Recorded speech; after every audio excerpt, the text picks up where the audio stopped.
अखीर ही इन्होंने ये बोर ला दी कि सीरी भी एक पासे रह गए, मसंद भी एक पासे रह गए, नरैणू महंत भी रह गए, गिरतकण भी रह गए। इन्होंने गुरु के लंगरां दी बची खोची जूठ नूं वेच के करोड़ां रुपइयां दा घपला करके इन्होंने वड्डियां जूठा होने का सबूत दिता है। और 2015 ਦੇ ਵਿੱਚ ਸ਼੍ਰੋਮਣੀ ਗੁਰਦੁਆਰਾ ਪ੍ਰਬੰਧਕ ਕਮੇਟੀ ਦੇ ਪ੍ਰਬੰਧ ਵਿੱਚ ਇਹਨਾਂ ਦੇ ਮੁਲਾਜ਼ਮ ਸ਼ਰਾਬ ਪੀ ਕੇ ਉਲਟੀਆਂ ਮਹਾਰਾਜ ਜੀ ਦੇ ਸਰੂਪ ਤੇ ਕਰਦੇ ਆ। ਉਹਦੀ FIR ਕੱਟੀ ਹੋਈ ਹੈ, ਕਾਰਵਾਈ ਅਜੇ ਤੱਕ ਨਹੀਂ ਹੋਈ, ਨਾ ਉਹ ਕਿਸੇ ਨੇ ਕਰਨੀ। ਕਿ ਦੁਨੀਆ ਦੇ ਉੱਤੇ ਜੇ ਕਿਸੇ ਨੇ ਝੂਠਾ ਵੇਖਣੀਆਂ ਹੋਣ ਤੇ ਉਹ ਸ਼੍ਰੋਮਣੀ ਗੁਰਦੁਆਰਾ ਪ੍ਰਬੰਧਕ ਕਮੇਟੀ ਜਿਹੜੀ ਸਿੱਖਾਂ ਨੇ ਕੁਰਬਾਨੀਆਂ ਨਾਲ ਬਣਾਈ, ਉਹਨੂੰ ਚੰਬੜੀਆਂ ਹੋਈਆਂ ਚੌਕਾਂ ਦੇ ਵਿੱਚੋਂ ਤੁਸੀਂ ਉਹ झूठा वेख सकते हो जेड़े दरबार साहब के लंगर की झूठ ते सुक्कियां रोटियां बेच के खा गए। इन्हां चोरां दा एक मैनेजर 12 लाख की सब्जी खा गया, एक लाख का दुध पी गया, एक 500 टन कणक बेच गया, एक इन्हां दा प्रधान जिहड़ा उन्होंने सिरसा लाया होया सी दिल्ली च वो आटा बेचदा फड़िया गया, किधरे गोल्फ चोरी के परचे हो गए। इन्होंने उत्थे भी बदनामी का जिहड़ा कलंक सी और सिखां दे मथे ते लाया, क्योंकि इन्होंने रूप सिखां वाले धारण किए हुए ने। कि 51 मुलाजिम का जिहड़े दोषी करार दिते गए जी उन्हां ते कार्रवाई कर दित्ती गई। ये जिहड़े 3 प्रधान रहे जिन्हां दा तुसीं जिक्र कर रहे हो जी, इन्हां ते कार्रवाई कौन करेगा, क्योंकि बराबर दे जिम्मेवार बंदे जा सकदे।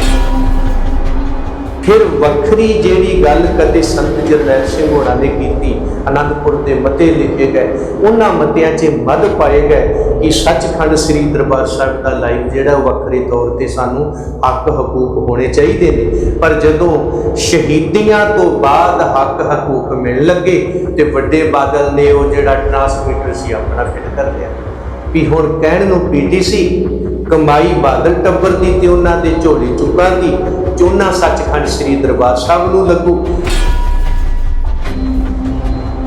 और PTC चैनल एक बदनाम चैनल है जिहदे पिछले दिनी स्कैंडल सामने आए शोषण करन दे अपणियां धीआं दे, और उहदे ते वड्डा दोष लग्या जिन्हों वेख के इन्हां दे जथेदार ने ये गल कही सी, इस नूं बंद करके सचखंड साहिब का चैनल शुरू किया जाए। हुण एक बन्ने कह रहे ने अकाल तख्त महान है, जे महान है तो फिर तुसीं उहदी गल क्यों नहीं मनी? PTC चैनल नूं बंद करके सचखंड श्री दरबार साहिब का चैनल क्यों नहीं शुरू किया, जबकि ये सारा ढांचा ही दोषियों का है। एक्ट अनुसार ये सारे दे सारे दोषी ने, कानून मुताबिक इन्हां ते दोष बनता है तो इन्हां ते सज़ा बनती है। पर हुण असीं कहीए किनूं, क्योंकि पंजाब दे विच लॉ एंड ऑर्डर जमहूरीयत का ख्याल जां संविधान का ख्याल रखण वाला ना तो कोई इत्थे जथेदार बचिया ते ना इत्थे कोई सरकार बची। असीं हुण पाकिस्तान तां जाणो रहे कि उत्थे जाके कह दईए कि तुसीं जिहड़ी 295C बनाई हुई है वो साडे ते लागू कर दिओ।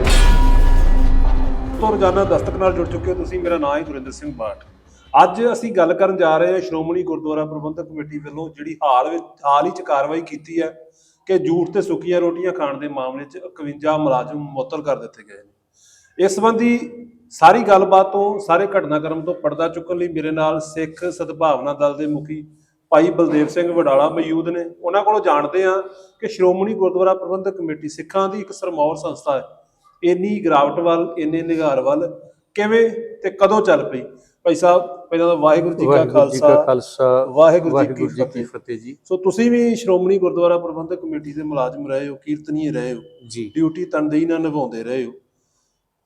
ਬੜੀ ਹੈਰਾਨੀ ਦੀ ਗੱਲ ਹੈ ਕਿ ਸ਼੍ਰੋਮਣੀ ਗੁਰਦੁਆਰਾ ਪ੍ਰਬੰਧਕ ਕਮੇਟੀ ਦੇ ਵਿੱਚ ਏਡੀਆਂ ਵੱਡੀਆਂ ਘਟਨਾਵਾਂ ਵਾਪਰ ਗਈਆਂ ਨੇ ਜਾਂ ਵਾਪਰ ਰਹੀਆਂ ਨੇ ਜਿਹੜੀਆਂ ਸਿੱਖ ਜਗਤ ਲਈ ਬੜੀਆਂ ਹੀ ਸ਼ਰਮਿੰਦਗੀ ਦਾ ਕਾਰਨ ਬਣਦੀਆਂ ਨੇ। ਹਾਲ 'ਚ ਜਿਹੜੀ ਘਟਨਾ ਵਾਪਰੀ ਉਹਨੂੰ ਕਿਵੇਂ ਵੇਖ ਰਹੇ ਹੋ? ਇਹ ਕਿਉਂ ਵਾਪਰੀ? ਇਹਨਾਂ ਲੋਕਾਂ ਦੇ ਅੰਦਰ ਰੱਬ ਦਾ ਕੋਈ ਖੌਫ ਡਰ ਨਹੀਂ ਹੈ? ਇਹ ਕਹਿ ਸਕਦੇ ਹਾਂ ਕਿ ਜਿੱਥੇ ਗੁਰਦੁਆਰਾ ਪਵਿੱਤਰ ਮੁਕਾਮ ਪਵਿੱਤਰ ਕਲਾਮ ਹੈ ਉੱਥੇ ਪਵਿੱਤਰ ਨਿਜ਼ਾਮ ਵੀ ਹੈ। ਚਾਹੇ ਉਹ ਬਾਬਾ ਬੁੱਢਾ ਸਾਹਿਬ ਜੀ ਦੇ ਰੂਪ ਵਿੱਚ ਸੀ, ਚਾਹੇ ਉਹ ਖਾਲਸਾ ਪੰਥ ਦੇ ਰੂਪ ਵਿੱਚ ਸੀ, ਚਾਹੇ ਉਹ ਬੁੱਢਾ ਦਲ ਤੇ ਤਰਨਾ ਦਲ ਦੇ ਰੂਪ ਵਿੱਚ ਸੀ, ਔਰ ਜਿੰਨਾ ਚਿਰ ਇਹ ਸਾਡੇ ਵਡਪੁਰਖਿਆਂ ਕੋ ਪ੍ਰਬੰਧ ਰਿਹਾ ਗੁਰਮਤਿ ਦੇ ਧਾਰਨੀ ਗੁਰਸਿੱਖਾਂ ਦੇ ਕੋਲੇ, ਉਹਨਾਂ ਚਿਰ ਇਹ ਪ੍ਰਬੰਧਕੀ ਢਾਂਚਾ ਤਕੜਾ ਰਿਹਾ ਤੇ ਗੁਰੂ ਪੰਥ ਦੀ ਚੜ੍ਹਦੀ ਕਲਾ ਵੀ ਰਹੀ। ਸ਼ੇਰੇ ਪੰਜਾਬ ਦੀ ਅੱਖਾਂ ਮੀਟਣ ਤੋਂ ਬਾਅਦ ਗੋਰੀ ਸਰਕਾਰ ਤੇ ਕਾਲੇ ਦਿਲ ਵਾਲੀਆਂ ਸਰਕਾਰਾਂ ਔਰ ਉਹਨਾਂ ਦੇ ਕੁਝ ਝੋਲੀ ਚੁੱਕ ਸਰਕਾਰਾਂ ਦੇ ਉਹ ਸਰਦਾਰ ਜਿਹੜੇ ਦਿਲੋਂ ਸਰਦਾਰ ਨਹੀਂ ਸਨ, ਕੇਵਲ ਪੱਗਾਂ 'ਚ ਸਿਰ ਫਸਾ ਕੇ ਆਉਂਦੇ ਸਨ, ਵੇਖਣ ਨੂੰ ਸਰਦਾਰ ਲੱਗਦੇ ਸਨ, ਉਹਨਾਂ ਦੀ ਪੰਥ ਵਿਰੋਧੀ ਕਾਰਗੁਜ਼ਾਰੀ ਨੇ ਇਸ ਪ੍ਰਬੰਧਕੀ ਢਾਂਚੇ 'ਚ ਸੰਨ ਲਾਈ, ਜਿੱਥੇ ਨਰੈਣੂ ਮਹੰਤਾਂ ਦਾ ਵੀ ਜ਼ਿਕਰ ਆਉਂਦਾ ਹੈ ਤੇ ਰੂੜ ਸਿਉ ਵਰਗੇ ਜਥੇਦਾਰਾਂ ਦਾ ਵੀ ਮਿਲਦਾ ਹੈ ਤੇ ਫਤਿਹ ਸਿੰਘ ਵਰਗੇ ਪ੍ਰਧਾਨਾਂ ਤੇ ਹੋਰ ਕਈ ਮੈਂਬਰਾਂ ਦਾ ਵੀ ਸਾਹਮਣੇ ਆਉਂਦਾ ਆ, ਜਿਨ੍ਹਾਂ ਨੇ ਨਿਜ਼ਾਮੀ ਮਿਆਰ ਨੂੰ ਇੰਨਾ ਕੁ ਨੀਵੇਂ ਪੱਧਰ ਤੇ ਲੈ ਆਂਦਾ, ਜਿਸ ਦੇ ਨਾਲ ਪਵਿੱਤਰ ਮੁਕਾਮ ਤੇ ਪਵਿੱਤਰ ਗੁਲਾਮ ਦਾ ਵੱਡਾ ਨੁਕਸਾਨ ਹੋਇਆ ਔਰ ਆਉਣ ਵਾਲੀ ਸਿੱਖ ਪੰਥ ਦੀ ਨਸਲ ਦੀ ਜਿਹੜੀ ਸੀ ਉਹ ਨਸਲਕੁਸ਼ੀ ਹੋਈ। ਕਿਉਂ? ਕੋਈ ਯੂਨੀਵਰਸਿਟੀ ਦਾ ਆਗੂ, ਕਿਸੇ ਅਦਾਲਤ ਦਾ ਆਗੂ, ਕਿਸੇ ਹਸਪੀਟਲ ਦਾ ਆਗੂ ਜਦੋਂ ਬੇਈਮਾਨ ਹੁੰਦਾ ਹੈ ਤੇ ਅਦਾਰੇ ਆਪਣੇ ਆਪ ਬਦਨਾਮ ਹੋ ਜਾਇਆ ਕਰਦੇ ਨੇ। ਇੱਥੇ ਬਾਦਲ ਕਿਆਂ ਨੇ ਆ ਕੇ ਇਹੋ ਜਿਹਾ ਖੌਰੂ ਪਾਇਆ ਰਾਜਨੀਤੀ ਦਾ, ਜਿਸ ਨੇ ਨਰੈਣੂ ਮਹੰਤ, ਮਸੰਦ ਜਾਂ ਤੁਸੀਂ ਅਕਿਰਤ ਘਣ ਕਹਿ ਲਓ, ਚੋਰ ਕਹਿ ਲਓ, ਡਾਕੂ ਕਹਿ ਲਓ, ਲੁਟੇਰੇ ਕਹਿ ਲਓ, ਝੂਠਾਂ ਕਹਿ ਲਓ, ਸੀਰੀ ਕਹਿ ਲਓ, ਸਾਰਿਆਂ ਨੂੰ ਮਾਤ ਪਾ ਕੇ ਸਿਖਰ ਕਰ ਦਿੱਤੀ ਹੈ, ਜਿਹਦੀ ਇੰਤਹਾ ਕੋਈ ਹੋਰ ਸ਼ਾਇਦ ਨਹੀਂ ਕਰ ਸਕੂਗਾ। ਇਸ ਵਾਰ ਤੁਸੀਂ ਆ ਜਿਹੜਾ ਲਫ਼ਜ਼ ਐਂਡ ਤੇ ਵਰਤਿਆ ਨਾ, ਸੀਰੀ ਵਾਲਾ ਜੀ, ਇਹ ਤੇ ਬੜਾ ਉਹਨਾਂ ਨੇ ਕਿੰਤੂ ਪਰੰਤੂ ਕੀਤਾ। ਕਈਆਂ ਨੇ ਕਿਹਾ ਕਿ ਅਸੀਂ ਵਡਾਲਾ ਸਾਹਿਬ ਤੇ 295 ਦਾ ਪਰਚਾ ਵੀ ਦਰਜ ਕਰਾਵਾਂਗੇ। ਕਿ ਇੱਕ ਪਰਿਵਾਰ ਦੇ ਕਹਿਣੇ 'ਚ ਚੱਲਣਾ, ਜਿਵੇਂ ਤੁਸੀਂ ਕਹਿੰਦੇ ਹੋ ਜੀ ਜੀ, ਇੱਕ ਪਰਿਵਾਰ ਦੀ ਪੁਸ਼ਤ ਪਨਾਹੀ ਕਰਨੀ ਜੀ, ਇਹਨੂੰ ਤੁਸੀਂ ਇੰਨੇ ਕੜੇ ਸ਼ਬਦਾਂ 'ਚ ਕਿਉਂ ਕਹਿੰਦੇ? ਕਿਉਂਕਿ ਕਹਿੰਦੇ ਨੇ ਪ੍ਰਕਾਸ਼ ਸਿੰਘ ਬਾਦਲ ਹੋਣਾ ਦੀ ਵੀ ਪੰਥ ਨੂੰ ਬੜੀ ਵੱਡੀ ਦੇਣ ਹੈ, ਫਖਰੇ ਕੌਮ ਅਵਾਰਡ ਦਿੱਤਾ ਕਿ ਉਹਨਾਂ ਨੇ ਪੰਜਾਬ ਦੇ ਹਾਲਾਤਾਂ ਨੂੰ ਸੁਧਾਰਨ ਦੇ ਵਿੱਚ ਅਹਿਮ ਰੋਲ ਅਦਾ ਕੀਤਾ ਸੀ, ਪਰ ਤੁਸੀਂ ਵਿਰੋਧ ਕਰਦੇ ਹੋ। ਸੀਰੀ ਸ਼ਬਦ ਜਿਹੜਾ ਸਾਡੇ ਲੋਕ ਅਕਸਰ ਵਰਤਦੇ ਨੇ, ਜਿਨ੍ਹਾਂ ਨੂੰ ਅਸੀਂ ਨਿੱਜੀ ਤੌਰ ਤੇ ਕਾਮੇ ਰੱਖਦੇ ਹਾਂ ਔਰ ਉਹਨਾਂ ਕਾਮਿਆਂ ਦੀ ਕਿਤੇ ਨਾ ਕਿਤੇ ਸਲਾਹ ਵੀ ਲਈ ਜਾਂਦੀ ਹੈ ਤੇ ਉਹਨਾਂ ਕਾਮਿਆਂ ਨਾਲ ਬਹੁਤ ਸਾਰੀਆਂ ਗੱਲਾਂ ਵੀ ਕੀਤੀਆਂ ਜਾਂਦੀਆਂ ਨੇ। ਇੱਥੇ ਸੀਰੀ ਸ਼ਬਦ ਭਾਵੇਂ ਮੈਂ ਜ਼ਰੂਰ ਵਰਤਿਆ ਕਿ ਬਾਦਲ ਪਰਿਵਾਰ ਨੇ ਸ਼੍ਰੋਮਣੀ ਕਮੇਟੀ ਦੇ ਮੈਂਬਰ, ਸਰਕਾਰੀ ਸੰਤ ਸਮਾਜ, ਇਹਨਾਂ ਦੇ ਜਥੇਦਾਰ, ਇਹਨਾਂ ਦੇ ਆਗੂ, ਇਹਨਾਂ ਦੇ ਬਹੁ ਗਿਣਤੀ ਪ੍ਰਚਾਰਕ ਇੱਕ ਸੀਰੀ ਬਣ ਕੇ ਰਹਿ ਗਏ ਨੇ, ਕਿਉਂਕਿ ਹੁਣ ਪੀਟੀਸੀ ਦਾ ਮਸਲਾ ਸੀਗਾ ਤੇ ਸਾਰਿਆਂ ਨੂੰ ਪੀਟੀਸੀ ਦਾ ਫਿਕਰ ਖਾ ਗਿਆ ਔਰ ਜਿਸ ਬੰਦੇ ਦਾ ਪੀਟੀਸੀ ਆ ਉਹ ਚੁੱਪ ਕਰਕੇ ਬੈਠਾ ਹੈ, ਜਿਹੜੇ ਸੀਰੀ ਰੱਖੇ ਹੋਏ ਨੇ ਉਹਨਾਂ ਨੇ ਪੂਰੀ ਕਾਵਾਂ ਰੌਲੀ ਪਾਈ ਹੋਈ ਹੈ। 328 ਸਰੂਪਾਂ ਤੇ ਸਾਰੇ ਦੇ ਸਾਰੇ ਚੁੱਪ ਨੇ, ਪਰ ਜਿੱਥੇ ਬਾਦਲ ਕੇ ਬੋਲਦੇ ਨੇ ਉੱਥੇ ਸਾਰੇ ਮਗਰ ਬਿਆਨ ਦੇਣ ਆਉਂਦੇ ਨੇ ਔਰ ਇਹ ਸੀਰੀ ਸ਼ਬਦ ਇਸ ਲਈ ਵਰਤਿਆ ਗਿਆ ਸੀਗਾ। ਪਰ ਮੈਨੂੰ ਇੰਝ ਲੱਗਦਾ ਆ ਕਿ ਸੀਰੀ ਸ਼ਬਦ ਤੋਂ ਅੱਗੇ ਹੁਣ ਤੇ ਇਹਨਾਂ ਨੇ ਹੋਰ ਗਾਂ ਮਾਤ ਪਾ ਦਿੱਤੀ ਇਹਨਾਂ ਸ਼ਬਦਾਂ ਨੂੰ ਵੀ, ਤੇ ਇਹ ਧਾਮੀ ਪ੍ਰਧਾਨ ਜਿਹੜੇ ਨੇ ਸ਼੍ਰੋਮਣੀ ਕਮੇਟੀ ਦੇ ਲਾਏ ਹੋਏ, ਜਿਹੜੇ ਸਮਾਂ ਵੀ ਪੁਗਾ ਚੁੱਕੇ ਨੇ ਵੀ 5 ਸਾਲ ਤੋਂ ਬਾਅਦ ਮੈਂਬਰ ਹੀ ਨਹੀਂ ਰਹਿ ਸਕਦਾ, ਉਹਦੇ ਬਾਵਜੂਦ ਵੀ ਇਹਨਾਂ ਨੇ ਮੈਂਬਰ ਤੇ ਜਥੇਦਾਰ ਪ੍ਰਧਾਨ ਲਾਏ ਹੋਏ ਨੇ। ਇਹਨਾਂ ਦਾ ਕੋਈ ਬਹੁਤ ਨਜ਼ਦੀਕੀ ਐਡਵੋਕੇਟ ਹੈ ਹੁਸ਼ਿਆਰਪੁਰ ਤੋਂ, ਉਹਨੇ ਬਕਾਇਦਾ ਕਿਹਾ ਸੀਗਾ ਕਿ ਵਡਾਲੇ ਨੇ ਸੀਰੀ ਸ਼ਬਦ ਸਾਡੇ ਤੇ ਵਰਤਿਆ ਹੈ ਤੇ ਅਸੀਂ ਉਹਦੇ ਤੇ 295A ਦੀ ਕਾਰਵਾਈ ਕਰਾਂਗੇ। ਤੇ ਮੈਂ ਉਹਨਾਂ ਨੂੰ ਅੱਜ ਫਿਰ ਕਹਿਣਾ, ਜੇ ਪਿਓ ਦੇ ਪੁੱਤੋ ਤੇ ਪਹਿਲਾਂ ਇਹਨਾਂ ਚੋਰਾਂ ਤੇ ਕਰ ਲਓ, ਫਿਰ ਜਿਹੜੀ ਮੇਰੇ ਤੇ ਬਣਦੀ ਹੋਊਗੀ ਉਹ ਮੇਰੇ ਤੇ ਕਰ ਲਿਓ। ਸੋ ਇੱਕ ਜਿਹੜਾ 51 ਮੁਲਾਜ਼ਮ ਮੁਅੱਤਲ ਕੀਤੇ ਆ ਜੀ, ਮੈਂ ਥੋੜਾ ਜਾਣਨਾ ਚਾਹਿਆ ਕਿ 2019 ਦਾ ਇਹ ਮਾਮਲਾ ਹੈ ਜਿਹੜਾ ਸੁੱਕੀਆਂ ਰੋਟੀਆਂ ਤੇ ਝੂਠ ਵੇਚ ਕੇ, ਜਿਹੜੀ ਝੂਠ ਪਤਾ ਨਹੀਂ ਝੂਠੇ ਪੱਤਰ ਜਾਂ ਕੀ ਹੈ, ਉਹ 'ਚ ਕਰੋੜਾਂ ਦਾ ਘਪਲਾ ਹੈ ਜੀ। ਪ੍ਰਧਾਨ ਮੇਰੇ ਖਿਆਲ ਨਾਲ ਮੇਰੀ ਜਾਣਕਾਰੀ 'ਚ ਵਾਧਾ ਕਰਿਓ ਕਿ ਉਸ ਸਮੇਂ ਗੋਬਿੰਦ ਸਿੰਘ ਲੌਂਗੋਵਾਲ ਵੀ ਰਹੇ ਨੇ ਜੀ, ਹਰਜਿੰਦਰ ਸਿੰਘ ਧਾਮੀ ਵੀ ਰਹੇ ਨੇ ਜੀ, ਬੀਬੀ ਜਗੀਰ ਕੌਰ ਜੀ ਵੀ ਰਹੇ ਨੇ, ਫਿਰ ਹਰਜਿੰਦਰ ਸਿੰਘ ਧਾਮੀ ਆ ਗਏ ਨੇ ਜੀ। ਇਹਨਾਂ ਦੇ ਰਾਜ ਪ੍ਰਬੰਧ ਦੇ ਵਿੱਚ ਜਿਹੀ ਘਟਨਾ ਵਾਪਰਨੀ, ਇਹਨਾਂ ਦੇ ਸਿਗਨੇਚਰ ਹੋਣੇ, ਸਾਰਾ ਕੁਝ ਪਾਸ ਹੋਣਾ, ਇਹ ਦੋਸ਼ੀ ਨਹੀਂ ਮੰਨੇ ਜਾ ਸਕਦੇ? ਜਿੱਥੋਂ ਤੱਕ ਦੋਸ਼ੀਆਂ ਦਾ ਸਵਾਲ ਹੈ, ਇਹ ਪ੍ਰਧਾਨ ਤੋਂ ਸ਼ੁਰੂ ਹੋ ਜਾਓ ਤੁਸੀਂ, ਉਹਦੇ ਸਕੱਤਰ ਨੇ, ਉਹਦੀ ਅੰਤਰੰਗ ਕਮੇਟੀ ਹੈ, ਉਹਦੇ ਮੈਂਬਰ ਨੇ। ਹੁਣ ਜਦੋਂ ਤੁਸੀਂ ਐਗਰੀਮੈਂਟ ਸ਼੍ਰੋਮਣੀ ਕਮੇਟੀ ਦੇ ਕਰਦੇ ਹੋ, ਇਕਰਾਰਨਾਮੇ ਲਿਖਦੇ ਹੋ, ਅਹਿਦਨਾਮੇ ਲਿਖਦੇ ਹੋ, ਵਸੀਅਤਨਾਮੇ ਲਿਖਦੇ ਹੋ, ਉਹਦੇ ਵਿੱਚ ਮੁਲਾਜ਼ਮ ਨਹੀਂ ਇੰਨੀ ਹਿੰਮਤ ਰੱਖਦੇ ਕਿ ਉਹ ਜਾ ਕੇ ਐਗਰੀਮੈਂਟ ਕਰਨ ਲੱਗ ਜਾਣ। ਜਿਵੇਂ ਇਹਨਾਂ ਨੇ 51 ਬੰਦੇ ਜਿਹੜੇ ਆ ਉਹਨਾਂ ਦੇ ਦੋਸ਼ ਲਾਏ ਕਿ ਇਹਨਾਂ ਨੇ ਪੈਸੇ ਖਾ ਲਏ, ਝੂਠ ਖਾ ਲਈ। ਉਹਦੇ ਵਿੱਚ ਕੁਝ ਸੁਪਰਵਾਈਜ਼ਰ ਨੇ, ਕੁਝ ਸਟੋਰ ਕੀਪਰ ਨੇ, ਕੁਝ ਇੰਸਪੈਕਟਰ ਨੇ, ਕੁਝ ਮੈਨੇਜਰ ਨੇ। ਤੇ ਮੈਂ ਕਹਾਂਗਾ ਵੀ ਇਹ ਇਕੱਲੇ ਚੋਰ ਨਹੀਂ ਹੋ ਸਕਦੇ, ਇਹਨਾਂ ਨਾਲ ਉੱਪਰਲੀ ਜਿਹੜੀ ਚੋਰਾਂ ਦੀ ਲੋਬੀ ਆ ਜਿਨਨੇ ਇਹ ਥੱਲੇ ਵਾਲੇ ਰੱਖੇ ਹੋਏ ਸੀ, ਇਹ ਕਾਰਵਾਈ ਤਾਂ ਫਿਰ ਪ੍ਰਧਾਨ ਧਾਮੀ ਤੇ ਵੀ ਬਣਦੀ ਹੈ, ਅੰਤਰੰਗ ਕਮੇਟੀ ਤੇ ਬਣਦੀ ਹੈ, ਉਹਨਾਂ ਮੈਂਬਰਾਂ ਤੇ ਬਣਦੀ ਹੈ। ਚਾਹੀਦਾ ਸੀਗਾ ਫਿਰ ਇਹ ਦੋਸ਼ੀਆਂ ਨੂੰ ਸਜ਼ਾਵਾਂ ਦੇਣ ਲਈ ਫੌਜਦਾਰੀ ਮੁਕੱਦਮੇ ਦੀ ਦਰਜ ਹੁੰਦੇ, 295A ਦੇ ਵੀ ਉਹ ਦਰਜ ਹੁੰਦੇ, ਜਿਹੜੀ ਮੈਂਬਰਸ਼ਿਪ ਸੀ ਉਹਦੇ ਤੋਂ ਖਾਰਜ ਕੀਤੇ ਜਾਂਦੇ, ਜਿਨ੍ਹਾਂ ਚੋਰੀ ਕੀਤੀ ਉਹ ਮੁਲਾਜ਼ਮਾਂ ਨੇ ਉਹਨਾਂ ਨੂੰ ਪੱਕੇ ਤੌਰ ਤੇ ਡਿਸਮਿਸ ਕੀਤਾ ਜਾਂਦਾ। ਔਰ ਪਰ ਇਹ ਕਰਦੇ ਕਿਉਂ? ਕਿਉਂਕਿ ਇਹਨਾਂ ਨੇ ਤੇ ਜਿੱਡਾ ਵੱਡਾ ਚੋਰ ਓਡਾ ਵੱਡਾ ਅਹੁਦਾ ਦੇਣਾ ਹੁੰਦਾ ਸ਼੍ਰੋਮਣੀ ਕਮੇਟੀ 'ਚ। ਅੱਜ ਵੀ ਤੁਸੀਂ ਦੇਖ ਲਿਓ ਜਿਹੜੇ ਮੁਲਾਜ਼ਮ ਇਹਨਾਂ ਨੇ ਮੁਅੱਤਲ ਕੀਤੇ ਨੇ, ਥੋੜੇ ਕੁ ਸਮੇਂ ਬਾਅਦ ਉਹੀ ਬੰਦੇ ਤਰੱਕੀਆਂ ਲੈ ਕੇ ਤੁਹਾਨੂੰ ਸਟੋਰ ਕੀਪਰ ਜਿਹੜੇ ਨੇ ਉਹ ਮੈਨੇਜਰ ਦਿਸਣਗੇ, ਇੰਸਪੈਕਟਰ ਦਿਸਣਗੇ, ਸਕੱਤਰ ਦਿਸਣਗੇ। ਇਹ ਸਾਰੇ ਦਾ ਸਾਰਾ ਪਰਦਾ ਪਾਇਆ ਜਾਣਾ ਆ। ਔਰ ਜਿੱਥੋਂ ਤੱਕ ਇਹ ਕਹਿ ਲਈਏ ਕਿ ਕਰਿੰਦੇ ਕੁੱਟਣੇ ਤੇ ਸ਼ਰੀਕਾਂ ਨੂੰ ਗੱਲ ਨਾ ਲਾ ਕੇ ਰੱਖਣਾ, ਇਹ ਕੰਮ ਉਹਨਾਂ ਨੇ ਇੱਥੇ ਕੀਤਾ ਹੈ। ਦੋਸ਼ੀ ਨੂੰ ਸਜ਼ਾ ਦੋਸ਼ੀ ਦਿੰਦਾ ਨਜ਼ਰ ਆਉਂਦਾ ਹੈ, ਜਦ ਕਿ ਇਹ ਸਾਰਾ ਢਾਂਚਾ ਹੀ ਦੋਸ਼ੀਆਂ ਦਾ ਹੈ।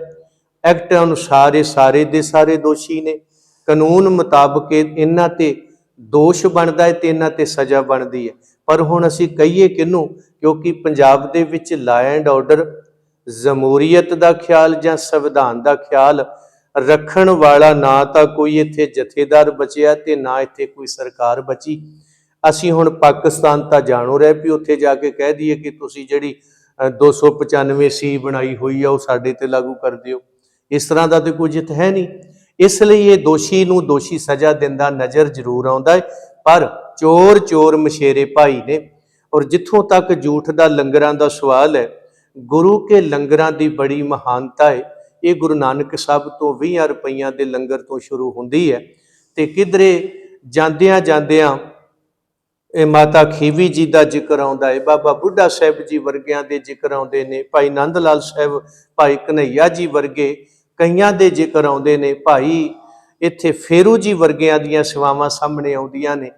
ਇਹਨਾਂ ਵਿੱਚੋਂ ਗੁਰੂ ਕੀਆਂ ਲੰਗਰਾਂ ਦੀ ਜਿਹੜੀ ਮਹਾਨਤਾ ਇੱਥੋਂ ਤੱਕ ਚਲੀ ਗਈ ਕਿ ਪਿਛਲੀ ਵਾਰ ਜਦੋਂ ਲੋਕਡਾਊਨ ਲੱਗਿਆ, ਇੱਕ ਗੋਰੀ ਜੱਜ ਨੇ ਕਾਲੀ ਬੀਬੀ ਨੂੰ ਬ੍ਰੈਡ ਚੋਰੀ ਕਰਨ ਦੀ ਸਜ਼ਾ ਦੇਣ ਵੇਲੇ ਆਖਿਆ ਸੀ ਵੀ ਤੈਨੂੰ ਭੁੱਖ ਲੱਗੀ ਤੂੰ ਚੋਰੀ ਕਰ ਲਈ, ਪਰ ਅੱਗੇ ਤੋਂ ਵਾਰਨਿੰਗ ਦੇਣੀ ਹੈ ਤੈਨੂੰ ਵੀ ਭੁੱਖ ਲੱਗੇ ਤਾਂ ਚੋਰੀ ਨਾ ਕਰੀ। ਜਿੱਥੇ ਨਿਸ਼ਾਨ ਸਾਹਿਬ ਝੁਲਦਾ ਹੋਊਗਾ ਉਸ ਗੁਰਦੁਆਰੇ 'ਚ ਚਲੀ ਜਾਈ, ਤੈਨੂੰ ਫ੍ਰੀ ਆਫ ਕੋਸਟ ਉੱਥੋਂ ਗੁਰੂ ਕਾ ਲੰਗਰ ਮਿਲੇਗਾ, ਤੂੰ ਲੰਗਰ ਛਕ ਲਈ, ਤੂੰ ਚੋਰੀ ਵਾਲਾ ਕਲੰਕ ਨਾ ਖੱਟੀ। ਇਹ ਕਦੇ ਸਾਡੀਆਂ ਮਿਸਾਲਾਂ ਸਨ। ਲੋਕਡਾਊਨ ਦੇ ਵਿੱਚ ਸਿੱਖਾਂ ਦੀਆਂ ਸੇਵਾਵਾਂ ਨੂੰ ਵੇਖ ਕੇ ਇੱਕ ਪਾਸੇ ਟਰੰਪ ਵਰਗੇ ਕਹਿ ਰਹੇ ਸਨ ਕਿ ਦੁਨੀਆ ਦੇ ਉੱਤੇ ਆਫਤਾਂ ਤੋਂ ਬਚਣ ਵਾਸਤੇ ਗੁਰਦੁਆਰਾ ਤੇ ਸਿੱਖ ਪੈਦਾ ਕਰਨਾ ਜ਼ਰੂਰੀ ਹੈ, ਜਿਹੜੇ ਗੁਰੂ ਕੇ ਲੰਗਰ, ਦਵਾਈਆਂ, ਕੱਪੜੇ, ਆਫਤਾਂ ਵੇਲੇ ਹਰ ਤਰ੍ਹਾਂ ਦਾ ਸਮਾਨ ਮੁਹੱਈਆ ਕਰਾਉਣ ਲਈ ਉੱਥੇ ਭਾਈ ਕਨਈਏ ਬਣ ਕੇ ਪਹੁੰਚ ਜਾਇਆ ਕਰਦੇ ਨੇ। ਪਰ ਉਸੇ ਲੋਕਡਾਊਨ ਦੇ ਅੰਦਰ ਇਹਨਾਂ ਚੋਰਾਂ ਦਾ ਇੱਕ ਮੈਨੇਜਰ 12 ਲੱਖ ਦੀ ਸਬਜ਼ੀ ਖਾ ਗਿਆ, 1 ਲੱਖ ਦਾ ਦੁੱਧ ਪੀ ਗਿਆ, 500 ਟਨ ਕਣਕ ਵੇਚ ਗਿਆ। ਇੱਕ ਇਹਨਾਂ ਦਾ ਪ੍ਰਧਾਨ ਜਿਹੜਾ ਉਹਨਾਂ ਨੇ ਸਿਰਸਾ ਲਾਇਆ ਹੋਇਆ ਸੀ ਦਿੱਲੀ 'ਚ, ਉਹ ਆਟਾ ਵੇਚਦਾ ਫੜਿਆ ਗਿਆ। ਕਿਧਰੇ ਗੋਲਕ ਚੋਰੀ ਦੇ ਪਰਚੇ ਹੋ ਗਏ। ਇਹਨਾਂ ਨੇ ਉੱਥੇ ਵੀ ਬਦਨਾਮੀ ਦਾ ਜਿਹੜਾ ਕਲੰਕ ਸੀ ਉਹ ਸਿੱਖਾਂ ਦੇ ਮੱਥੇ ਤੇ ਲਾਇਆ, ਕਿਉਂਕਿ ਇਹਨਾਂ ਨੇ ਰੂਪ ਸਿੱਖਾਂ ਵਾਲੇ ਧਾਰਨ ਕੀਤੇ ਹੋਏ ਨੇ। ਹੁਣ ਇਹ ਜਿਹੜਾ ਸਕੈਂਡਲ ਸਾਹਮਣੇ ਆਇਆ ਆ, ਗੁਰੂ ਕੇ ਪਵਿੱਤਰ ਲੰਗਰ ਜਿਹਦੀ ਮਹਾਨਤਾ ਕਰਕੇ ਅੱਜ ਸਿੱਖਾਂ ਨੂੰ ਮਹਾਨ ਤੇ ਬੜੇ ਉੱਚੇ ਦਰਜੇ ਦੇ ਗਿਣਿਆ ਜਾਂਦਾ, ਕਿਰਤ ਕਰੋ, ਵੰਡ ਛਕੋ ਤੇ ਸਰਬੱਤ ਦਾ ਭਲਾ ਮੰਗੋ। ਔਰ ਗੁਰੂ ਕੇ ਲੰਗਰ ਜਿਹੜੀ ਝੂਠ ਬਚ ਜਾਂਦੀ ਸੀ, ਗੁਰੂ ਅਮਰਦਾਸ ਮਹਾਰਾਜ ਸੱਚੇ ਪਾਤਸ਼ਾਹ ਜੀ ਬਿਆਸਾ ਦਰਿਆ ਦੇ ਵਿੱਚ ਸੁਟਵਾ ਦਿੰਦੇ ਸੀਗੇ। ਕਹਿੰਦੇ ਇਹ ਜਿਹੜਾ ਲੰਗਰ ਜੀਵ ਜੰਤੂ ਜੇ ਹੋਰ ਪਸ਼ੂ ਪੰਛੀ ਨੇ ਉਹ ਛਕ ਲੈਣਗੇ, ਇਹ ਉਹਨਾਂ ਦਾ ਹਿੱਸਾ ਬਚ ਗਿਆ। ਪਰ ਇੱਥੇ ਕੀ ਹੈ, ਇਹਨਾਂ ਨੇ ਕਦੇ ਘਿਓ ਵੇਚੇ, ਕਦੇ ਇਹਨਾਂ ਨੇ ਦਾਲਾਂ ਮਿਰਚਾਂ ਵੇਚੀਆਂ, ਕਦੇ ਇਹ ਦੋਨੇ ਪੱਤਲ ਵੇਚਦੇ ਫੜੇ ਜਾਂਦੇ ਆ, ਕਦੇ ਕੜਾਹ ਪ੍ਰਸ਼ਾਦ ਚ ਕਪੜੇ ਸਾਹਮਣੇ ਆਉਂਦੇ ਆ, ਕਦੇ ਬਾਲਣ ਲੰਗਰਾਂ ਦੇ ਵੇਚੇ ਜਾਂਦੇ ਆ, ਕਦੇ ਗੁਰੂ ਗ੍ਰੰਥ ਸਾਹਿਬ ਚੋਰੀ ਵੇਚ ਦਿੰਦੇ ਆ, ਕਦੇ ਜ਼ਮੀਨਾਂ ਚੋਰੀ ਵੇਚਦੇ ਨੇ, ਕਦੇ ਗੋਲਕਾਂ ਚੋਰੀ ਕਰਦੇ ਨੇ। ਅਖੀਰੀ ਇਹਨਾਂ ਨੇ ਇਹ ਮੋਹਰ ਲਾ ਦਿੱਤੀ ਕਿ ਸੀਰੀ ਵੀ ਇੱਕ ਪਾਸੇ ਰਹਿ ਗਏ, ਮਸੰਦ ਵੀ ਇੱਕ ਪਾਸੇ ਰਹਿ ਗਏ, ਨਰੈਣੂ ਮਹੰਤ ਵੀ ਰਹਿ ਗਏ, ਕਿਰਤਕਣ ਵੀ ਰਹਿ ਗਏ।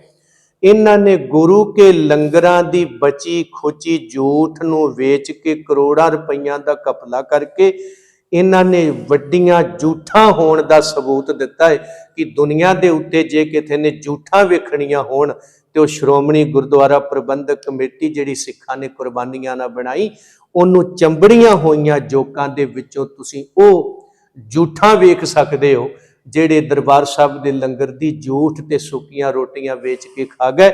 ਔਰ ਇਹ ਤਾਂ ਕੇਵਲ ਬਾੜ ਸਾਹਿਬ ਇੱਕ ਦਰਬਾਰ ਸਾਹਿਬ ਦੀ ਗੱਲ ਕਰ ਰਹੇ ਨਾ ਆਪਾਂ, ਜੀ ਬਿਲਕੁਲ। ਜਿਹੜੇ ਬਾਕੀ ਦੇ ਗੁਰਦੁਆਰੇ ਨੇ, ਬਾਕੀ ਦੇ ਲੰਗਰ ਨੇ, ਉਹਨਾਂ ਸਾਰਿਆਂ ਦਾ ਖੁਲਾਸਾ ਕਰੋਗੇ ਤੇ ਕਿੱਥੇ ਹਿਸਾਬ ਕਿਤਾਬ ਜਾਣਾ ਆ, ਔਰ ਇਹ ਪੜਤਾਲ ਕਰਨੀ ਕਿੰਨੇ ਹੈ, ਕਰਵਾਉਣੀ ਕਿੰਨੇ ਹੈ, ਸਜ਼ਾ ਕਿੰਨੇ ਦੇਣੀ ਹੈ।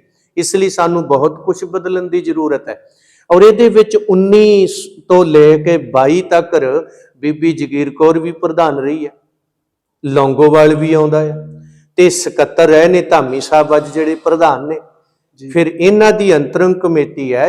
ਇਹ ਸਾਰੇ ਦੇ ਸਾਰੇ ਉਸ ਦੋਸ਼ ਵਿੱਚ ਨੇ ਕਿ ਤੁਹਾਡੇ ਸੈਨਾ ਤੋਂ ਬਿਨਾ ਉਹ ਕਰੋੜਾਂ ਦੀ ਪ੍ਰਵਾਨਗੀ ਨਹੀਂ ਹੋ ਸਕਦੀ। ਮੈਂ ਉਹੀ ਨਾ ਸਵਾਲ ਕਰਨਾ ਚਾਹੁੰਦਾ ਸਾਂ ਜੀ, ਤੁਸੀਂ ਗੱਲ ਲੰਬੀ ਹੋ ਗਈ ਕਿ 51 ਮੁਲਾਜ਼ਮ ਦਾ ਜਿਹੜੇ ਦੋਸ਼ੀ ਗਰਦਾਨ ਦਿੱਤੇ ਗਏ ਜੀ, ਉਹਨਾਂ ਤੇ ਕਾਰਵਾਈ ਕਰ ਦਿੱਤੀ ਗਈ। ਇਹ ਜਿਹੜੇ 3 ਪ੍ਰਧਾਨ ਰਹੇ ਨੇ ਜਿਹਨਾਂ ਦਾ ਤੁਸੀਂ ਜ਼ਿਕਰ ਕਰ ਰਹੇ ਹੋ ਜੀ, ਇਹਨਾਂ ਤੇ ਕਾਰਵਾਈ ਕੌਣ ਕਰੇਗਾ, ਕਿਉਂਕਿ ਬਰਾਬਰ ਦੇ ਜ਼ਿੰਮੇਵਾਰ ਮੰਨੇ ਜਾ ਸਕਦੇ ਜੀ। ਇਹਨਾਂ ਤੇ ਕਾਰਵਾਈ ਤਾਂ ਹੋ ਸਕਦੀ ਹੈ ਜੇ ਪੰਜਾਬ ਦੇ ਵਿੱਚ ਕੋਈ ਸਰਕਾਰ ਨਾਂ ਦੀ ਚੀਜ਼ ਹੁੰਦੀ, ਕਿਉਂਕਿ ਇਹ ਕੰਮ ਤਾਂ ਭਾਵੇਂ ਜਥੇਦਾਰਾਂ ਦਾ ਸੀਗਾ, ਪਰ ਜਥੇਦਾਰ ਹੁਣ ਮੁਲਾਜ਼ਮ ਹੋਣ ਕਰਕੇ ਇੰਨੇ ਕੁ ਘੁੱਗੂ ਬਣ ਗਏ ਆ। ਆ ਜਿਹੜਾ ਇਹਨਾਂ ਨੇ ਇਜਲਾਸ ਦੇ ਨਾਂ ਤੇ ਪੀਟੀਸੀ ਸੰਮੇਲਨ ਬੁਲਾਇਆ, ਜੀ ਬਿਲਕੁਲ, ਪੈਸਾ ਗੁਰੂ ਦੀ ਗੋਲਕ ਦਾ ਹੈ, ਸ਼ੋਸ਼ਣ ਸ਼੍ਰੋਮਣੀ ਕਮੇਟੀ ਦੇ ਮੈਂਬਰਾਂ ਦਾ, ਜਿਨ੍ਹਾਂ ਨੂੰ ਏਜੰਡੇ ਦਾ ਹੀ ਨਹੀਂ ਪਤਾ ਵੀ ਏਜੰਡਾ ਕੀ ਹੈ। ਅਗਲੇ ਬੰਨੇ ਪੀਟੀਸੀ ਚੈਨਲ ਬਚਾਉਣ ਦੀ ਖਾਤਰ ਤੁਸੀਂ ਉਹ ਅਡੰਬਰ ਕੀਤਾ, ਉਹਦੇ ਵਿੱਚ ਇਹਨਾਂ ਦੀ ਤੂੰ ਮੈਂ ਹੋਈ, ਹੁੱਲੜਬਾਜੀ ਹੋਈ, ਮਹਿਕ ਬੰਦ ਹੋਏ, ਖਿੱਚ ਤੂ ਹੋਈ। ਔਰ ਜਿਹੜੇ ਉੱਥੇ ਬੈਠੇ ਹੋਏ ਜਥੇਦਾਰ ਸੀ, ਘੁੱਗੂ ਬਣ ਕੇ ਬੈਠੇ ਹੋਏ, ਉਹਨਾਂ ਦਾ ਫਰਜ਼ ਨਹੀਂ ਸੀ ਬਣਦਾ ਵੀ ਮਹਾਰਾਜ ਦੀ ਹਜ਼ੂਰੀ ਚ ਰੌਲਾ ਪਾਉਣ ਵਾਲਿਓ, ਮੈਂ ਹੁਣੇ ਤੁਹਾਡੇ ਤੇ 295 ਏ ਲਾ ਕੇ ਤੁਹਾਨੂੰ ਜੇਲੇ ਭੇਜਦਾ। ਪਰ ਉਹ ਕੁਸਕੇ ਤੱਕ ਨਹੀਂ, ਹੁਣ ਇੱਥੇ ਸਜ਼ਾ ਕੌਣ ਦੇਊ। ਦੂਸਰੇ ਪਾਸੇ ਸਰਕਾਰ ਜਿਹੜੀ ਹੈ 33 ਮਹੀਨੇ ਸਾਨੂੰ ਬੈਠਿਆਂ ਨੂੰ ਹੋ ਗਏ, ਜਿਹੜੇ 328 ਸਰੂਪਾਂ ਦਾ ਮੁਕੱਦਮਾ ਬਣਦਾ ਇਹਨਾਂ ਚੋਰਾਂ ਤੇ, ਉਹ ਨਹੀਂ ਕਰ ਸਕੀ। ਔਰ 2015 ਦੇ ਵਿੱਚ ਸ਼੍ਰੋਮਣੀ ਗੁਰਦੁਆਰਾ ਪ੍ਰਬੰਧਕ ਕਮੇਟੀ ਦੇ ਪ੍ਰਬੰਧ ਵਿੱਚ ਇਹਨਾਂ ਦੇ ਮੁਲਾਜ਼ਮ ਸ਼ਰਾਬ ਪੀ ਕੇ ਉਲਟੀਆਂ ਮਹਾਰਾਜ ਜੀ ਦੇ ਸਰੂਪ ਤੇ ਕਰਦੇ ਆ, ਉਹਦੀ FIR ਕੱਟੀ ਹੋਈ ਹੈ, ਕਾਰਵਾਈ ਅਜੇ ਤੱਕ ਨਹੀਂ ਹੋਈ, ਨਾ ਉਹ ਕਿਸੇ ਨੇ ਕਰਨੀ ਹੈ। ਤੇ ਜੇ ਅੱਜ ਇਹਨਾਂ ਦੀ ਘਟਨਾ ਨੂੰ ਲੈ ਕੇ ਮੈਂ ਵੀ ਕਿਸੇ ਕੋਰਟ ਕਚਹਿਰੀ 'ਚ ਚਲੇ ਜਾਣਾ ਹੈ, ਇਹ ਮੇਰੇ ਤੇ ਹੱਸਣਗੇ। ਔਰ ਅਸੀਂ ਜਿੰਨੇ ਜੋਗੇ ਹੈਗੇ ਆ ਆਵਾਜ਼ ਦੇ ਰਹੇ ਆ, ਲੜਾਂਗੇ ਵੀ। ਕਾਨੂੰਨੀ ਪੱਖ ਜਿੱਥੇ ਆਉਂਦੇ ਨੇ ਉੱਥੇ ਵੀ ਇਹਨਾਂ ਨੂੰ ਘੇਰਾਂਗੇ। ਮੰਨ ਲਓ ਕਾਨੂੰਨ ਨੇ ਨਹੀਂ ਕੁਛ ਕਰਨਾ ਤੇ ਫਿਰ ਲਾ ਐਂਡ ਆਰਡਰ ਦੀ ਤੋਹੀਨ ਪੂਰੀ ਦੁਨੀਆ ਵਿੱਚ, ਇਹ ਭਾਰਤ ਦਾ ਜਨਾਜ਼ਾ ਵੀ ਨਿਕਲੂ ਕਿ ਇੱਥੇ ਕਿਹੋ ਜਿਹਾ ਕਾਨੂੰਨ ਹੈ ਵੀ ਸਾਹਮਣੇ ਦੋਸ਼ੀ ਨੇ ਤੇ ਕਾਰਵਾਈ ਕੋਈ ਨਹੀਂ। ਇਸ ਲਈ ਇਹ ਦੋਸ਼ੀ ਹਨ, ਸਜ਼ਾ ਬਣਦੀ ਹੈ, ਪਰ ਸਜ਼ਾ ਦੇਣ ਵਾਲੇ ਸਾਨੂੰ ਬਹਾਲ ਕਰਨੇ ਹੋਣਗੇ, ਜਿਹੜੇ ਇਹਨਾਂ ਨੂੰ ਨੰਗੇ ਕਰਕੇ ਲਾਚੀ ਬੇਰੀ ਨਾਲ ਬੰਨ ਕੇ ਕੋਰੜੇ ਮਾਰਨ। ਨਹੀਂ ਸੋ ਬਿਲਕੁਲ, ਜਿਹੜਾ ਇਜਲਾਸ ਸੱਦਿਆ ਇਹਨਾਂ ਨੇ ਜੀ, ਵੀ ਭਗਵੰਤ ਮਾਨ ਜਿਹੜਾ ਮੁੱਖ ਮੰਤਰੀ ਉਹ ਦਖਲ ਦੇ ਰਿਹਾ ਜੀ, ਇਹਨਾਂ ਨੇ ਉਸ ਦਿਨ ਪ੍ਰਸਾਰਣ ਕੀਤਾ ਨਾ ਜਿਹੜਾ ਉਸ ਪ੍ਰੋਗਰਾਮ ਦਾ, ਉਹ ਸਾਰੇ ਚੈਨਲਾਂ ਨੂੰ ਆਪਣੇ ਪੇਜ ਤੋਂ ਲਾਈਵ ਚੁੱਕਣ ਲਈ ਕਿਹਾ। ਉਹਦੇ ਵਿੱਚ ਇਹਨਾਂ ਨੇ ਮਾਈਕ ਵੀ ਬੰਦ ਕੀਤਾ, ਕੱਟ ਵੀ ਲਾਇਆ, ਰੋਕ ਵੀ ਲਾਇਆ ਜੀ। ਜਦੋਂ ਇਹਨਾਂ ਕੋਲ ਇਹ ਸਾਰਾ ਪ੍ਰਬੰਧ ਹੈਗਾ ਜੀ, ਫਿਰ ਇਹ ਗੁਰਬਾਣੀ ਦਾ ਪ੍ਰਸਾਰਣ ਆਪਣੇ ਪਲੇਟਫਾਰਮ ਤੋਂ ਕਿਉਂ ਨਹੀਂ ਕਰਦੇ, ਪੀਟੀਸੀ ਤੋਂ ਕਿਉਂ ਕਰਾਉਂਦੇ ਆ, ਜਾਂ ਹੋਰ ਚੈਨਲਾਂ ਦੀ ਗੱਲ ਦਾ ਜ਼ਿਕਰ ਕਿਉਂ ਕਰਦੇ ਆ? ਪੀਟੀਸੀ ਤੋਂ ਤਾਂ ਕਰਾਉਂਦੇ ਆ ਕਿਉਂਕਿ ਉਹ ਬਾਦਲ ਪਰਿਵਾਰ ਦਾ ਹੈ, ਉਹਦੇ 'ਚ ਇਹਨਾਂ ਸਾਰਿਆਂ ਦੀਆਂ ਹਿੱਸਾ ਪੱਤੀਆਂ ਚੱਲਦੀਆਂ ਨੇ। ਦਰਬਾਰ ਸਾਹਿਬ ਦੀ ਗੋਲਕ ਨੂੰ ਚੂਨਾ ਲਾਉਣਾ ਹੋਇਆ। ਫਿਰ ਵੱਖਰੀ ਜਿਹੜੀ ਗੱਲ ਕਦੇ ਸੰਤ ਜਰਨੈਲ ਸਿੰਘ ਹੋਣਾ ਨੇ ਕੀਤੀ, ਆਨੰਦਪੁਰ ਦੇ ਮਤੇ ਲਿਖੇ ਗਏ, ਉਹਨਾਂ ਮਤਿਆਂ 'ਚ ਮੱਧ ਪਾਏ ਗਏ ਕਿ ਸੱਚਖੰਡ ਸ੍ਰੀ ਦਰਬਾਰ ਸਾਹਿਬ ਦਾ ਲਾਈਵ ਜਿਹੜਾ ਵੱਖਰੇ ਤੌਰ ਤੇ ਸਾਨੂੰ ਹੱਕ ਹਕੂਕ ਹੋਣੇ ਚਾਹੀਦੇ ਨੇ। ਪਰ ਜਦੋਂ ਸ਼ਹੀਦੀਆਂ ਤੋਂ ਬਾਅਦ ਹੱਕ ਹਕੂਕ ਮਿਲਣ ਲੱਗੇ ਤੇ ਵੱਡੇ ਬਾਦਲ ਨੇ ਉਹ ਜਿਹੜਾ ਟਰਾਂਸਮੀਟਰ ਸੀ ਆਪਣਾ ਫਿੱਟ ਕਰ ਲਿਆ ਵੀ ਹੁਣ ਕਹਿਣ ਨੂੰ ਪੀਟੀਸੀ, ਕਮਾਈ ਬਾਦਲ ਟੱਬਰ ਦੀ ਤੇ ਉਹਨਾਂ ਦੇ ਝੋਲੇ ਚੁੱਕਾਂ ਦੀ, ਚੂਨਾ ਸੱਚਖੰਡ ਸ੍ਰੀ ਦਰਬਾਰ ਸਾਹਿਬ ਨੂੰ ਲੱਗੂ। ਇੱਥੇ ਨਿੱਕੇ ਨਿੱਕੇ ਅਦਾਰੇ ਆਪਣੇ ਉਹ ਚੈਨਲ ਲਾਈ ਫਿਰਦੇ ਨੇ, ਇਹ ਉਹ ਬੱਚਿਆਂ ਵਾਲੀਆਂ ਗੱਲਾਂ ਕਰਦੇ ਨਜ਼ਰ ਆਉਂਦੇ ਨੇ। ਅਸੀਂ YouTube ਚੈਨਲ ਸ਼ੁਰੂ ਕਰਾਂਗੇ, ਔਰ PTC ਚੈਨਲ ਇੱਕ ਬਦਨਾਮ ਚੈਨਲ ਹੈ, ਜਿਹਦੇ ਪਿਛਲੇ ਦਿਨੀ ਸਕੈਂਡਲ ਸਾਹਮਣੇ ਆਏ ਸ਼ੋਸ਼ਣ ਕਰਨ ਦੇ ਆਪਣੀਆਂ ਹੀ ਧੀਆਂ ਦੇ, ਔਰ ਉਹਦੇ ਤੇ ਵੱਡਾ ਦੋਸ਼ ਲੱਗਿਆ, ਜਿਹਨੂੰ ਵੇਖ ਕੇ ਇਹਨਾਂ ਦੇ ਹੀ ਜਥੇਦਾਰ ਨੇ ਇਹ ਗੱਲ ਕਹੀ ਸੀ, ਇਸ ਨੂੰ ਬੰਦ ਕਰਕੇ ਸੱਚਖੰਡ ਸਾਹਿਬ ਦਾ ਚੈਨਲ ਸ਼ੁਰੂ ਕੀਤਾ ਜਾਏ। ਹੁਣ ਇੱਕ ਬੰਨੇ ਕਹਿ ਰਹੇ ਨੇ ਅਕਾਲ ਤਖਤ ਮਹਾਨ ਹੈ, ਜੇ ਮਹਾਨ ਹੈ ਤੇ ਫਿਰ ਤੁਸੀਂ ਉਹਦੀ ਗੱਲ ਕਿਉਂ ਨਹੀਂ ਮੰਨੀ? PTC ਚੈਨਲ ਨੂੰ ਬੰਦ ਕਰਕੇ ਸੱਚਖੰਡ ਸ੍ਰੀ ਦਰਬਾਰ ਸਾਹਿਬ ਦਾ ਚੈਨਲ ਕਿਉਂ ਨਹੀਂ ਸ਼ੁਰੂ ਕੀਤਾ? ਹੁਣ ਉਹੀ ਗੱਲ ਭਗਵੰਤ ਮਾਨ ਨੇ ਕਹਿ ਦਿੱਤੀ ਕਿ ਚੈਨਲ ਦਰਬਾਰ ਸਾਹਿਬ ਦਾ ਹੋਣਾ ਚਾਹੀਦਾ। ਹੁਣ ਜਿਵੇਂ ਬਾਦਲ ਕਿਆਂ ਦੀਆਂ ਬੱਸਾਂ ਬੰਦ ਕੀਤੀਆਂ ਸੀ ਉਹਨੇ, ਤਿਵੇਂ ਹੁਣ ਉਹ ਚੈਨਲ ਵੀ ਬੰਦ ਕਰੋ ਕਿ ਦਰਬਾਰ ਸਾਹਿਬ ਦਾ ਆਪਣਾ ਚੈਨਲ ਕਿਉਂ ਨਾ ਹੋਵੇ। ਸੋ ਸੱਚਖੰਡ ਸ੍ਰੀ ਦਰਬਾਰ ਸਾਹਿਬ ਦੇ ਚੈਨਲ ਦੀ ਗੱਲ ਸੀ। ਦਖਲ ਅੰਦਾਜ਼ੀ ਉਹ ਤਾਂ ਹੁੰਦੀ ਜੇ ਉਹ ਗੁਰਬਾਣੀ ਪ੍ਰਸਾਰਣ ਤੇ ਗੱਲ ਕਰਦਾ। ਉਹਨੇ ਗੁਰਬਾਣੀ ਪ੍ਰਸਾਰਣ ਦੀ ਗੱਲ ਨਹੀਂ ਕੀਤੀ, PTC ਚੈਨਲ ਬੰਦ ਕਰਨ ਦੀ ਗੱਲ ਕਰ ਰਿਹਾ ਆ। ਇਹ ਗੱਲ ਘੁਮਾ ਕੇ ਪੇਸ਼ ਕਰ ਰਿਹਾ ਉਸ ਨੂੰ, ਇਸ ਲਈ ਉੱਥੇ ਮਸਲਾ PTC ਚੈਨਲ ਦਾ ਹੈ, ਗੁਰਬਾਣੀ ਪ੍ਰਸਾਰਣ ਦਾ ਨਹੀਂ ਹੈ। ਤੇ ਜੇ ਉੱਥੇ ਰੇਡੀਓ ਰਾਹੀਂ ਤੁਸੀਂ ਸਰਕਾਰ ਤੋਂ ਕਰਾ ਸਕਦੇ ਹੋ, ਸਰਕਾਰ ਤੋਂ ਘਿਓ ਦੇ ਟੈਂਡਰ ਲੈ ਸਕਦੇ ਹੋ, ਖੰਡ ਦੇ ਲੈ ਸਕਦੇ ਹੋ, ਕੱਪੜੇ ਦੇ 100 ਰੁਪਿਆਂ ਦੇ ਲੈ ਸਕਦੇ ਹੋ, ਤੇ ਫਿਰ ਇਹ ਚੈਨਲ ਚੱਲਣ ਨਾਲ ਉੱਥੇ ਕਿਹੜੀ ਦਖਲਅੰਦਾਜ਼ੀ ਹੋ ਗਈ?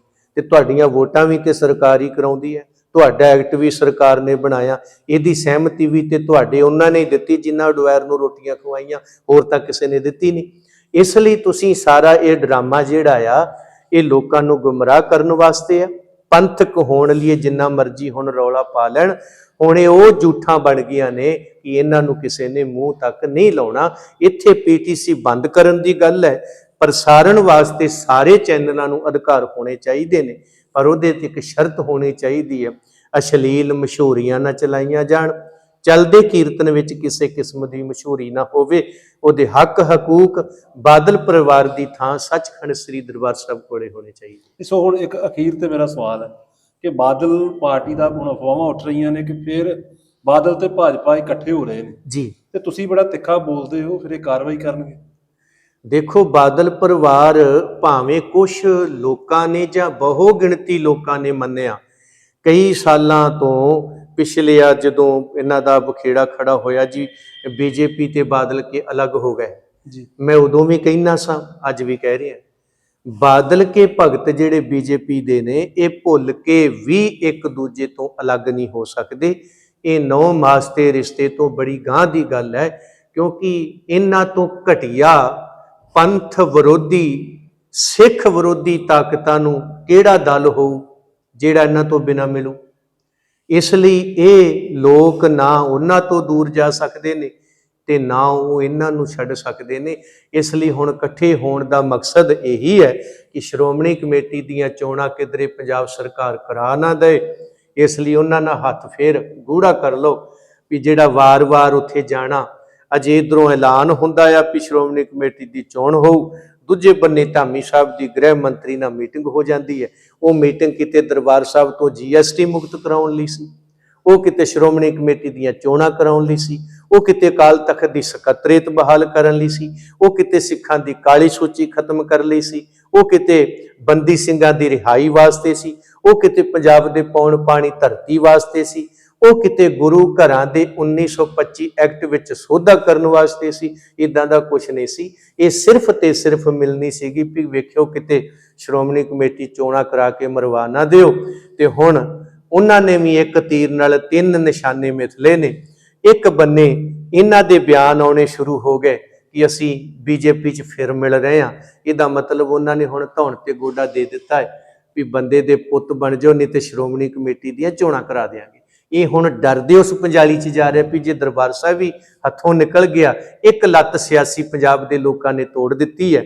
ਹੁਣ ਜਿਹੜਾ ਦੂਜਾ ਸੰਵਿਧਾਨ ਚੁੱਕੀ ਫਿਰਦੇ ਸੀ, ਕਿਉਂਕਿ 2 ਸੰਵਿਧਾਨ ਲਈ ਫਿਰਦੀ ਹੈ ਪਾਰਟੀ, ਇਹਨਾਂ ਤੇ ਮੁਕੱਦਮਾ ਵੀ ਦਰਜ ਹੋਇਆ ਆ, ਜਿਹੜਾ ਕਿ ਇਹ ਮਿਲੀ ਭੁਗਤ ਦੇ ਨਾਲ ਉਹਨੂੰ 25 ਸਾਲ ਇਹਨਾਂ ਲਮਕਾਇਆ ਆ, ਜਿਹੜਾ ਬਲਵੰਤ ਸਿੰਘ ਖੇੜਾ ਲੜਦਾ ਰਿਹਾ ਹੁਣ ਤੱਕ। ਇਸ ਲਈ ਇਹ ਹੁਣ ਆਪਣੇ ਬਚਾ ਲਈ। ਤੇ ਦੂਜੇ ਬੰਨੇ ਉਹ ਲੋਕ ਨੇ ਜਿਹੜੇ ਬਾਦਲ ਵਿਰੋਧੀ ਤੇ ਹੈਗੇ ਆ, ਪਰ ਗੋਲਕ ਭਗਤ ਨੇ, ਪੰਥ ਨਾਲ ਉਹਨਾਂ ਨੂੰ ਕੋਈ ਮਤਲਬ ਨਹੀਂ। ਉਹਨਾਂ ਲੋਕਾਂ ਨੇ ਵੀ ਬੀਜੇਪੀ 'ਚ ਛਾਲਾਂ ਮਾਰਨੀਆਂ ਸ਼ੁਰੂ ਕਰਤੀਆਂ ਨੇ ਕਿ ਸਾਨੂੰ ਸ਼੍ਰੋਮਣੀ ਕਮੇਟੀ ਮਿਲ ਜੂ। ਉਹ ਵੀ ਉਧਰ ਨੂੰ ਲੱਗੇ ਹੋਏ ਆ, ਇਹ ਵੀ ਲੱਗੇ ਹੋਏ ਆ। ਤੀਜਾ ਨਿਸ਼ਾਨਾ ਉਹਨਾਂ ਨੇ ਇਹ ਸੋਧ ਲਿਆ ਹੈ ਕਿ ਲੋਕਾਂ ਦਾ ਜਿਹੜਾ ਪੰਜਾਬ ਦੇ ਖਿਆਲਾਤ ਨੇ ਉਹ ਪਹਿਲੇ ਕਾਂਗਰਸ ਪਾਰਟੀ ਤੋਂ ਭੰਗ ਹੋਏ, ਮੁੜ ਕੇ ਅਕਾਲੀ ਬੀਜੇਪੀ ਤੋਂ ਹੋ ਗਏ, ਹੁਣ ਆਮ ਆਦਮੀ ਤੋਂ ਵੀ ਹੋ ਗਏ ਆ। ਕਿਧਰੇ 24 ਤੋਂ ਪਹਿਲਾਂ ਕੋਈ ਹੋਰ ਪਲੇਟਫਾਰਮ ਨਾ ਖੜਾ ਹੋ ਜਾਏ, ਉਹਨੂੰ ਵੀ ਰੋਕਣਾ ਹੈ। ਇਸ ਲਈ ਇੱਕ ਤੀਰ ਤੇ ਕਈ ਨਿਸ਼ਾਨੇ ਉਹਨਾਂ ਨੇ ਲਾਏ ਨੇ, ਜਿਹੜੇ ਇਹਨਾਂ ਦੇ ਸਿਰ ਤੇ ਲਾਏ ਨੇ। ਇਸ ਲਈ ਇਹ ਪੱਕੇ ਉਹਨਾਂ ਦੇ ਭਾਈਵਾਲ ਨੇ, ਇਹ ਰਿਸ਼ਤਾ ਇਹਨਾਂ ਦਾ ਕਦੇ ਟੁੱਟਣਾ ਨਹੀਂ। ਔਰ ਇਹਨਾਂ ਤੋਂ ਘਟੀਆ ਹੋਰ ਬੰਦੇ ਜਿਹੜੇ ਪੰਜਾਬ ਪੰਥ ਵਿਰੋਧੀ ਨੇ, ਉਹ ਇਹਨਾਂ ਤੋਂ ਸਿਵਾਏ ਹੋਰ ਮਿਲਣੇ ਨਹੀਂ। ਸੋ ਧੰਨਵਾਦ ਹੈ ਭਾਈ ਸਾਹਿਬ, ਬਹੁਤ ਬਹੁਤ ਗੱਲਬਾਤ ਕਰ ਲਈ। ਵਾਹਿਗੁਰੂ ਜੀ ਕਾ ਖਾਲਸਾ, ਵਾਹਿਗੁਰੂ ਜੀ ਕੀ ਫਤਿਹ। ਸੋ ਦੋਸਤੋ, ਇਹ ਸਨ ਸਿੱਖ ਸਦਭਾਵਨਾ ਦਲ ਦੇ ਮੁਖੀ ਭਾਈ ਬਲਦੇਵ ਸਿੰਘ ਵਡਾਲਾ, ਜਿਨ੍ਹਾਂ ਨੇ ਸ਼੍ਰੋਮਣੀ ਕਮੇਟੀ ਦੀਆਂ ਸਾਰੀਆਂ ਕਾਰਵਾਈਆਂ ਤੋਂ ਪਰਦਾ ਚੁੱਕਿਆ ਹੈ ਬੜੇ ਵਧੀਆ ਢੰਗ ਦੇ ਨਾਲ। ਸੋ ਤੁਸੀਂ ਰੋਜ਼ਾਨਾ ਦਸਤਕ ਦੇ ਨਾਲ ਜੁੜੇ ਰਹਿਣਾ, ਕੋਸ਼ਿਸ਼ ਕਰਾਂਗੇ ਕਿ ਬਾਕੀ ਵੀ ਹੋਰ ਖਬਰਾਂ ਤੁਹਾਡੇ ਨਾਲ ਅਸੀਂ ਸਾਂਝੀਆਂ ਕਰਦੇ ਰਹੀਏ। ਸੋ ਮੈਂ ਆਪਣੇ ਸਹਿਯੋਗੀ ਕੈਮਰਾਮੈਨ ਤੇਜਵੀਰ ਕਰਨ ਦੇ ਨਾਲ ਗੁਰਿੰਦਰ ਸਿੰਘ ਬਾਠ, ਸ੍ਰੀ ਅੰਮ੍ਰਿਤਸਰ ਸਾਹਿਬ ਤੋਂ ਬਹੁਤ ਬਹੁਤ ਧੰਨਵਾਦ।